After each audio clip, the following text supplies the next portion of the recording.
우리 사도행전 13장 우리 13절로 우리 41절까지 우리 천천히 우리 내용을 음미하면서 우리 같이 봉독해 보도록 하겠습니다. 바울과 및 동행하는 사람들이 바보에서 배 타고 밤빌리아에 있는 버가에 이르니 요한은 그들에게서 떠나 예루살렘으로 돌아가고 그들은 버가에서 더 나아가 비시디아 안디옥에 이르러 안식일에 회당에 들어가 앉으니라. 율법과 선지자의 글을 읽은 후에 회당장들이 사람을 보내어 물어 이르되 형제들아, 만일 백성을 권할 말이 있거든 말하라 하니 바울이 일어나 손짓하며 말하되 이스라엘 사람들과 및 하나님을 경외하는 사람들아 들으라.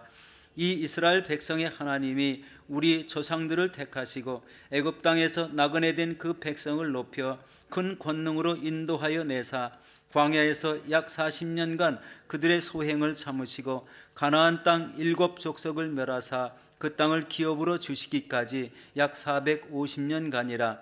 그 후에 선지자 사무엘 때까지 사사를 주셨으니 그 후에 그들이 왕을 구하거늘 하나님이 베냐민 지파 사람 기세의 아들 사울을 40년간 주셨다가 패하시고 다윗을 왕으로 세우시고 증언하여 이르시되 내가 이새의 아들 다윗을 만나니 내 마음에 맞는 사람이라 내 뜻을 다 이루리라 하시더니 하나님이 약속하신 대로 이 사람의 후손에서 이스라엘을 위하여 구주를 세우셨으니 곧 예수라. 그가 오시기에 앞서 요한이 먼저 회개의 침례를 이스라엘 모든 백성에게 전파하니라. 요한이 그 달려갈 길을 마칠 때에 말하되 너희가 나를 누구로 생각하느냐? 나는 그리스도가 아니라 내 뒤에 오시는 이가 있으니 나는 그 발에 신발끈을 풀기도 감당하지 못하리라 하였으니 형제들아, 아브라함의 후손과 너희 중 하나님을 경외하는 사람들아, 이 구원의 말씀을 우리에게 보내셨거늘 예루살렘에 사는 자들과 그들 관리들이 예수와 및 안식일마다 외우는 바 선지자들의 말을 알지 못하므로 예수를 정죄하여 선지자들의 말을 응하게 하였도다. 죽일 죄를 하나도 찾지 못하였으나 빌라도에게 죽여달라 하였으니 성경에 그를 가리켜 기록한 말씀을 다 응하게 한 것이고 그 후에 나무에서 내려다가 무덤에 두었으나 하나님이 죽은 자 가운데서 그를 살리신지라. 갈릴리로부터 예루살렘에서 함께 올라간 사람들에게 여러 날 보이셨으니 그들이 이제 백성 앞에서 그의 증인이라. 우리도 조상들에게 주신 약속을 너에게 전파하노니 곧 하나님이 예수를 일으키사 우리 자녀들에게 이 약속을 이루게 하셨다 함이라. 시편 2째 편에 기록한 바와 같이 너는 내 아들이라 오늘 너를 낳았다 하시고 또 하나님께서 죽은 자 가운데서 그를 일으키사 다시 썩음을 당하지 않게 하실 것을 가르쳐 이르시되 내가 다윗의 거룩하고 미쁜 은사를 너에게 주리라 하셨으며 또 다른 시편에 일렀으되 주의 거룩한 자로 썩음을 당하지 않게 하시리라 하셨느니라. 다윗은 당시에 하나님의 뜻을 따라 섬기다가 잠들어 그 조상들과 함께 묻혀 썩음을 당하였으되 하나님께서 살리신 이는 썩음을 당하지 아니하였나니 그러므로 형제들아, 너희가 알 것은 이 사람을 힘입어 죄 사함을 너희에게 전하는 이것이며 또 모세의 율법으로 너희가 의롭다 하심을 얻지 못하던 모든 일에도 이 사람을 힘입어 믿는 자마다 의롭다 하심을 얻는 이것이라. 그런즉 너희는 선지자들을 통하여 말씀하신 것이 너에게 미칠까 삼가라. 일러스다 보라, 멸시하는 사람들아, 너희는 놀라고 멸망하라. 내가 너희 때를 당하여 한 일을 행할 것이니 사람이 너희에게 일러줄지라도 도무지 믿지 못할 일이라 하였느니라 하니라. 그들이 여기까지 우리 41절까지 우리 봉독했습니다. 우리 수고 많으셨습니다. 이게 사도 바울이 우리 해당에서 우리 설교한 내용을 중간에 실수 없어서 이렇게 한번 전체다 한번 읽어봤습니다. 이 봉독한 내용인데요. 우리 지난 시간에 우리 살펴보면은 성령의 지시하심에 따라서 우리 바나바와 사울을 따로 세우고 그들에게 안수해서 이제 첫 번째 선교사로 우리 파송하는 그런 장면을 우리 지난 시간에 보았습니다. 여러분, 선교지에 나아가는 자세는 어떤 자세를 가져야 될까요? 여러분 선교지에 이 처음 나가면서 우리 사도 바울과 우리 바나바가 처음 나가면서 과연 그들은 마음에 어떤 자세를 가졌을까? 당시 그때에는요, 굉장히 성령이 충만한 상태였기 때문에 아마 그 성령에 충만한 상태에서 이 영혼 구원의 열정이 또 충만했을 거라고 이렇게 생각이 되었습니다. 그리고 여러분 성령의 인도하심이 우리 충만한 그런 시대였기 때문에 이 자기들이 가서 복음을 전하는 곳마다 성령이 인도하심을 계속 우리 따라 있게 해달라고 아마 그런 기도도 했을 것 같습니다. 그리고 이제 우리 가는 곳마다 하나님이 주신 이 귀한 사명을 우리 감당할 때마다 우리 수많은 영혼들이 우리 일어나게 해달라고, 예수 믿는 사람들이 일어나게 해달라고 이런 마음을 품고 우리 선교사로 나가지 않았을까 이렇게 생각이 됩니다. 우리 지난주에는 구브로라는 곳에 갔죠. 우리 살라미에 이르러서는 유대인의 회당, 여러 회당에서 복음을 전했다고 했는데 그 외에는 아무 얘기가 없어요. 복음을 전한 것 외에는. 그런데 무슨 복음을 어떻게 전했다는 얘기는 구체적으로 아무 전달이 없습니다. 그런데 바보라는 곳에 갔을 때 우리 복음을 전하는데 총독 서기오 바울이 예수를 믿고자 할 때 이 마술사 엘루마가 방해를 할 때 일어난 일이 하나 있었죠. 이 방해를 하니까요, 갑자기 성령이 충만해진 우리 바울이 그 엘루마 마술사를 막 소리 지르며 꾸짖는 겁니다. 꾸짖으니까 어떻게 됐죠? 갑자기 눈이 딱 보이지 않게 됐어요. 갑자기 눈이 보이지 않으니까요, 그 상태를 보고 이 총독이요, 예수 그리스도를 믿는 그런 사건이 생겼죠. 아마 우리 해외에 나가서 복음을 전하여 예수께 인도한 우리 첫 번째 사람이 이 바보에 있는 이 총독이라고 이렇게 생각이 됩니다.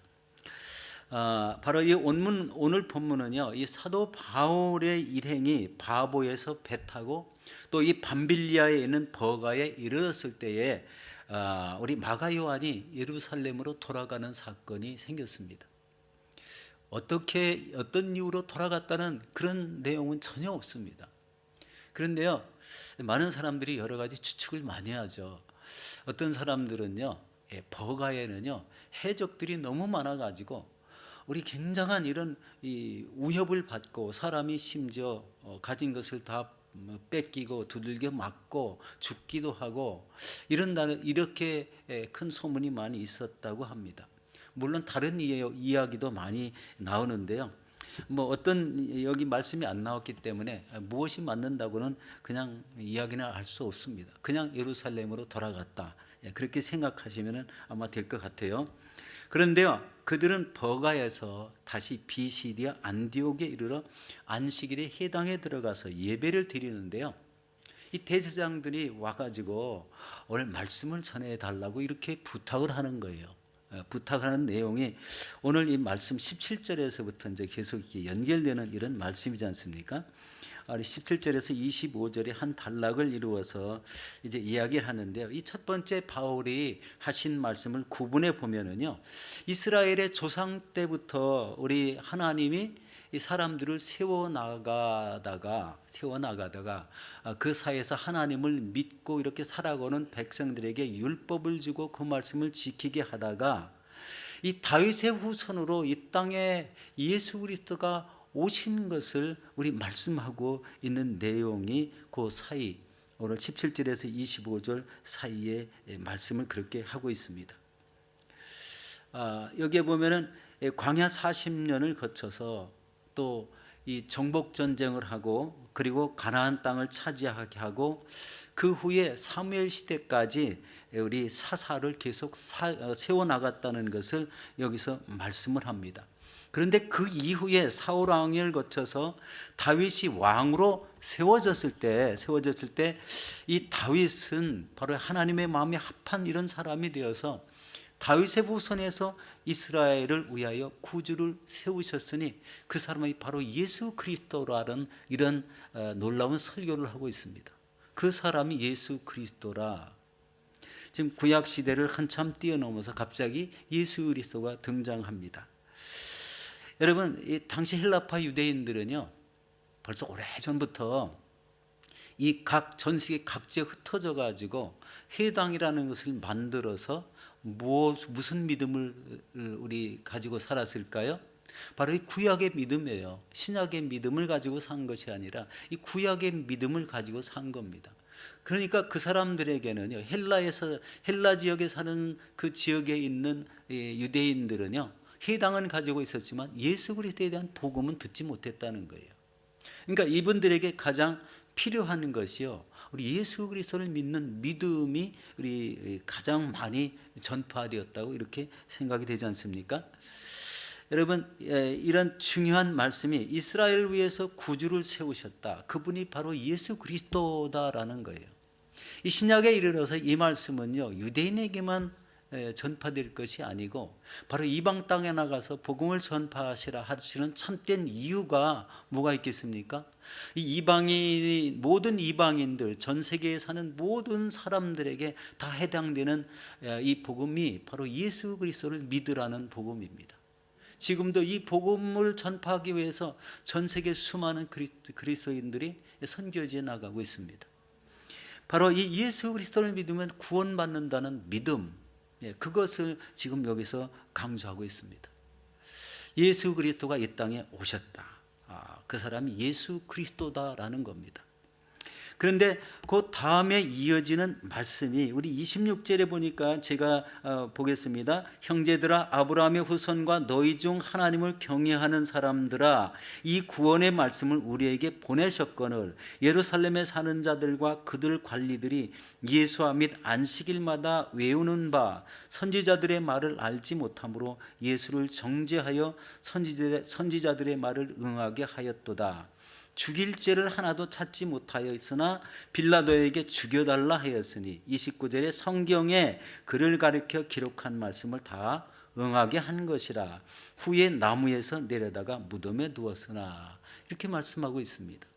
지금 예수 그리스도를 핍박을 해서 당시 총독 빌라도에게 예수 그리스도를 죽여달라고 이렇게 했다는 이런 표현을 했습니다. 좀 성경 내용과 좀 이렇게 내용은 같지만 표현 방법이 좀 특이하죠. 죽여달라고 부탁을 했다. 그렇게 얘기했습니다. 자, 이 말씀은 무슨 이야기일까요? 예수 그리스도가 이 땅에 오셨는데도요, 그분이 누구신지를 알지 못했다는 거예요. 인간은요, 참 둔합니다. 어두운하죠.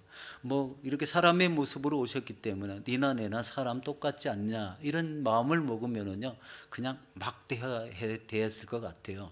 왜냐면 잘 알지도 못하고 와가지고 또 자기들이 간직한 율법을 가지고 사는 이런 사람들과는 말이 좀 다르니까요, 그냥 막 이렇게 대해서 결국 십자가에 달려서 죽게 하는 이런 사건이 설명되고 있습니다. 무덤에다가 묻었다. 똑같은 사람같이 죽으면은 그냥 무덤에 묻히는 것 같이 이렇게 묻었다는 그런 표현을 썼습니다. 그렇게 해서 그 사람들은 한 예수 그리스도라는 이 사람을 그냥 이 땅에서 다 없앴다라고 생각했는데, 가장 중요한 것은 그 다음 말이 중요하죠. 30절에 보니까요, 하나님이 죽은 자 가운데서 그를 살리셨다라는 것입니다. 우리 그 전까지 왔던 모든 사람들은 한번 죽으면은 그 몸이 다 썩었다고 이렇게 표현을 했잖아요. 그런데 예수 그리스도는요, 우리 장사한 지 4일 만에 다 살리신지라라고 이렇게 표현을 했습니다. 이 살리셨다. 그리고 살리셔서 어떻게 됐죠?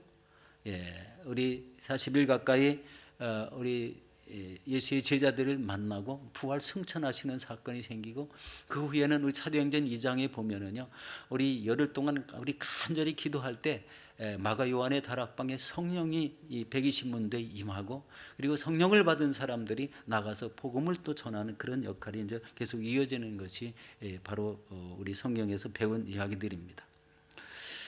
바로 이 말씀 속에 죽은 자를 다시 살리시는 예수 그리스도, 하나님 아버지 예수 그리스도를 살리셨습니다. 그리고 이제 그 이후의 말씀이 전개될 때 어떻게 전개되냐면요, 예수 그리스도를 십자가에 매달아 죽게 하시고 장사를 지냈지만 하나님께서 3일 만에 살리셨다. 이 부활의 확실함을 증거하고 있습니다. 우리 30절에서 31절 말씀을 보도록 하겠습니다. 하나님이 죽은 자 가운데서 그를 살리신지라 갈릴리로부터 예루살렘에 함께 올라간 사람들에게 여러 날 보이셨으니 그들이 이제 백성들 앞에서 그의 증인이라. 이렇게 말씀하고 있습니다. 여러분, 성경에 나타난 바로 예수님의 부활의 증인들은 어떤 사람이었을까요? 바로 고린도전서 15장 5절과 6절에 보니까 이렇게 말씀합니다. 게바에게 보이시고 후에 12 제자에게와 그 후에 500의 형제에게 일시에 보이셨다. 그렇게 말씀하십니다. 그리고 마태와 마가는 갈릴리에서 봤고요. 부활하신 예수님을 보았어요. 그 다음에 요한은 예루살렘과 갈릴리에서 봤고, 누가는 엠마오 도상에서 우리 부활하신 예수님을 우리 함께 말하며 통행을 했던 모습을 보이죠. 근데 중요한 것은요, 예수님의 부활하심을 믿는 우리도 우리의 죽을 몸을 다시 살리신다는 것이지 않습니까?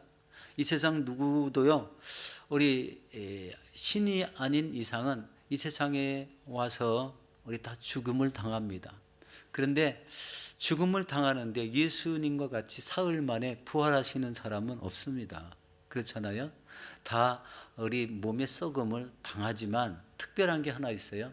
예수님께서 공중에 오실 때 그 몸이요, 신령한 몸으로 변화되어서 바로 공중으로 신속하게 들려 올림 받는다는 거예요. 그리고 공중에서 혼인잔치가 이루어지고, 그리고 어린 양 혼인잔치에 참여해서 우리 하나님이 주시는 참된 여러 가지 상급을 받고 음식을 나누고 이런 놀라운 잔치가 있고 영원한 안식에 들어가는 그런 상황이 전개됩니다. 그런데 여기에 나타나는 그 이야기는 거기까지는 이렇게 이야기가 전개되지를 않습니다.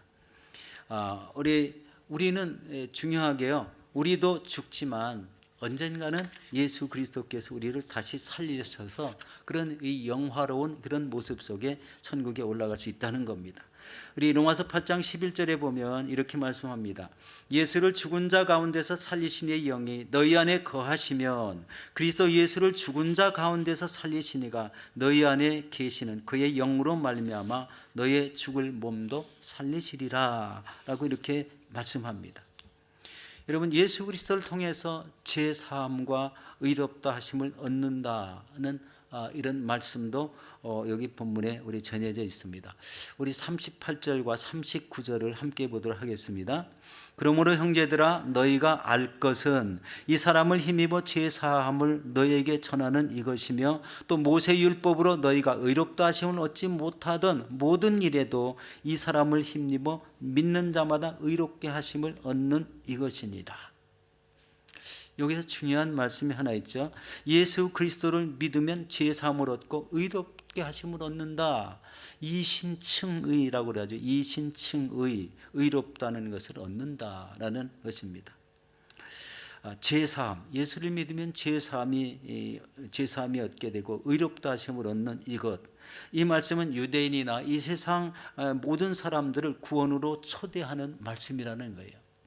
바로 해당에서 바로 이 말씀을 전했을 때 아마 이 말씀을 듣는 해당에 있는 사람들은 그 말씀을 정확하게 이해하지 못했을 거라고 생각이 들었어요. 왜 그렇습니까? 처음 그 이야기를 들었으니까.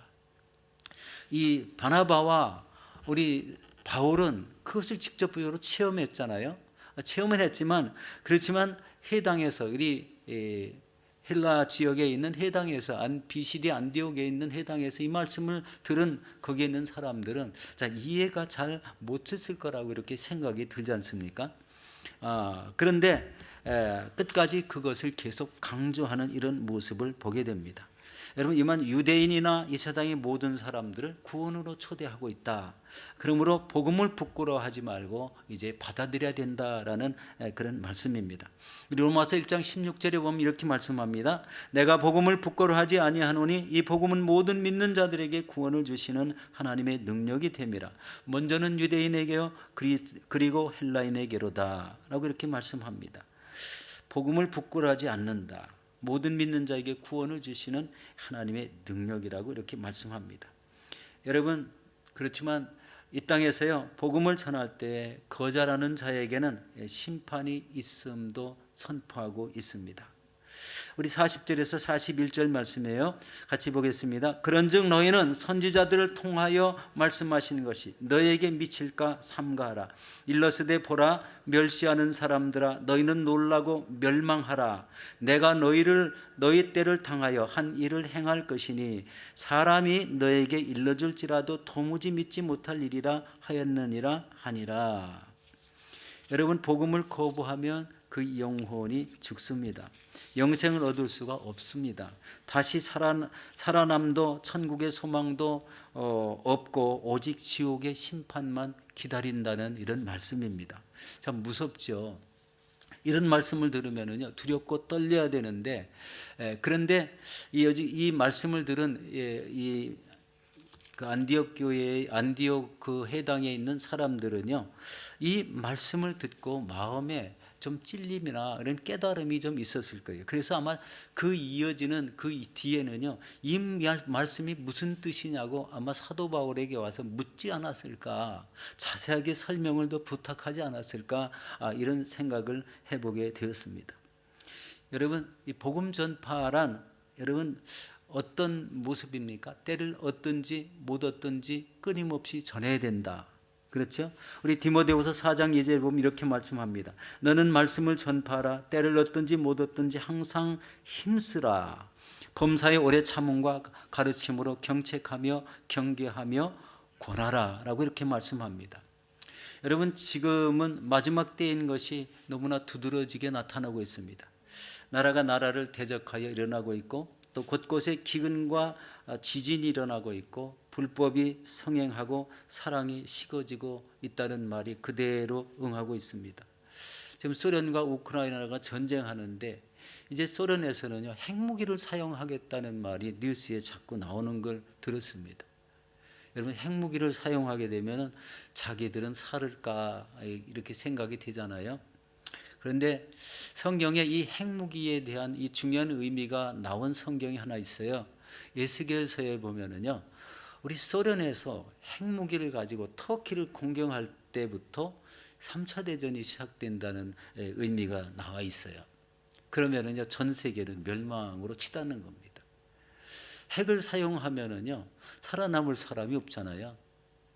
굉장히 무서운 한 시나리오. 그러니까 마지막에 3차 대전으로 이어지고 전 세계가 멸망할 수 있는 그런 지금 방향으로 흘러가고 있다는 이런 생각이 듭니다.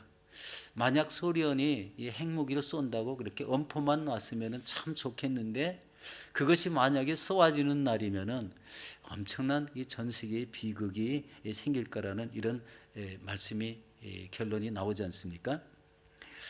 그런데요, 이런 아무리 위협이 있고 그리고 전 세계가 위협을 이렇게 당해도 우리들이 해야 될 것은 복음 전파의 사명이라는 겁니다. 왜냐하면 복음을 듣고 회개한 사람은 구원을 받아서 천국 백성이 되지만, 그것을 못 듣고 그냥 죽는 사람들은요 이 땅에서 멸망도 받고 우리 천국에 가지 못하고 우리 지옥에 갈 수밖에 없는 그런 사람이 된다는 겁니다. 여러분, 이 복음 전파는요 그래서 치열한 영적 전쟁이라고 이 표현을 많이 합니다. 아주 치열한 영적 전쟁이다. 죽느냐 사느냐, 내 영혼이 구원받느냐 아니면은 구원을 받지 못하느냐, 이런 것이기 때문에요 영적 전쟁이 아주 치열합니다. 우리 좀 전에 말씀드렸던 이 엘르마라는 마술사가 총독을 믿지 못하게 대적한 이런 사람이 이 시대에도 엄청나게 많다는 거예요. 복음을 전하는 사람들을 막 대적하고요, 뭐 쳐다보지도 않을 거고요. 우리 그냥 이렇게 지나가면서도 반응도 전혀 없이 이렇게 지나다닌다고 계속 이 말씀을 하지 않습니까? 복음을 전하는 사람들이 그렇게 말씀을 하더라고요. 쳐다보도 안 본다고. 그런데 이런 전혀 이 복음 전도에 대해서 관심이 없이 살아가는 이런 사람들의 그 뭐랍니까? 그 영혼에 대해서는요, 자신들이 전혀 영혼에 대해서 자기의 앞길을 구별할 줄 모른다는 이런 생각이 들지 않습니까? 자기 자신의 앞길은 전혀 모른다. 분명하게 예수 그리스도라는 이름은 많이 들었을 것 같아요. 뉴스를 통해서든지 무엇을 통해서든지. 그렇지만 들어가지고 되는 게 아니지 않습니까? 예수 그리스도를 믿었으면 그 영혼이 구원을 받을 때까지 예수 그리스도에 대해서 알려고 애쓰고 노력해야 되지 않습니까? 그런데 그냥 듣고서 흘려버리면 모든 것이 다 이렇게 잘 되는 줄 아는데 그렇지 않다는 거죠. 그런데 여기서 가장 중요한 것은 복음 전파를 할 때 가장 중요한 것은 열정입니다. 복음 전파의 열정이 꼭 있어야 돼요. 복음을 복음지를 전하면서 쑥 전해지면서 예수 믿으세요 하는 거하고 딱 붙잡아 놓고 예수 그리스도에 대해서 설명을 하고 이분은 꼭 믿어야 된다고 이 설명하는 거하고는 또 다른 차원이라고 생각이 됩니다. 그런데요, 이 실제적으로 지금 이 세상에 나가서 복음을 전하는 사람들이 그렇게 많지 않다는 거예요. 전 세계적인 통계가요 2%. 우리 모든 교회나 100명 중에 1명 아니면 2명이 복음을 전한다는 거예요. 참 너무나 적은 수치잖아요. 그런데 그 적은 수치 속에도 복음을 전할 때 그냥 이렇게 종이 한 장 주고 딱 끝내는 게 아니고요, 이 종이 한 장을 주면서 꼭 예수를 믿어야 된다는 그 개념을 우리 심어주는 게 꼭 좋다는 거예요. 예수 그리스도를 믿지 않으면 지옥 갑니다. 차라리 그렇게 얘기하는 게 더 좋아요. 그러면 이 안에 충격이라도 받지 않을까요? 그렇지만 고상하게 전하는 방법도 있죠. 꼭 예수를 믿으시면 천국 백성이 됩니다. 바로 이런 관점을 가져야 되는데, 중요한 건 뭐라고요? 이 복음 전하는 열정이 꼭 필요하다는 겁니다. 지금 열정이 다 식어가지고요, 이 코비드 3년을 딱 지나고 나니까요, 복음 전하는 열정이 거의 다 식었어요. 그리고 우리 선교지에 1월 달부터 우리 나가게 되는데, 이 선교지에 나가서 우리 이 복음을 전할 것은 바로 이 장소에서요, 복음 전하는 이런 충만한 연습과 훈련을 우리 거쳐서 달려나가야 된다는 것을 압니다. 우리 매년 이렇게 다녔던 곳이라서 어떤 방법으로 우리 복음 전파를 준비한다든지 어떤 마을에 무엇이 어떻다는 것을 딱 알고 가기 때문에 그 마을에 필요한 물을 끌어준다든지, 이번에 성전 건축하는 곳에 비가 샌다고 합니다. 그러면은 비가 안 새게 공사를 마무리해 주는 것, 물탱크를 설치해 주는 것, 이게 안 가봐도 예상이 되는 게 딱 있지 않습니까? 바로 그런 것을 준비해 가지고 가서 그 마을 사람들의 편리를 도와주는 것, 그리고 그 마을 사람들에게 복음을 또 다시 전해서 다른 마을 사람에게 복음을 전하게 하는 이런 그곳에서의 그런 그 은혜의 역사가 있기를 위해서 우리 기도하면서 또 다른 복음을 전해야 된다는 것입니다. 여러분, 우리가 이 땅에 사는 동안에 영생을 얻기 위해서 우리 하나님이 우리에게 주신 기회가 뭡니까? 바로 다른 사람에게 복음을 전하는 겁니다.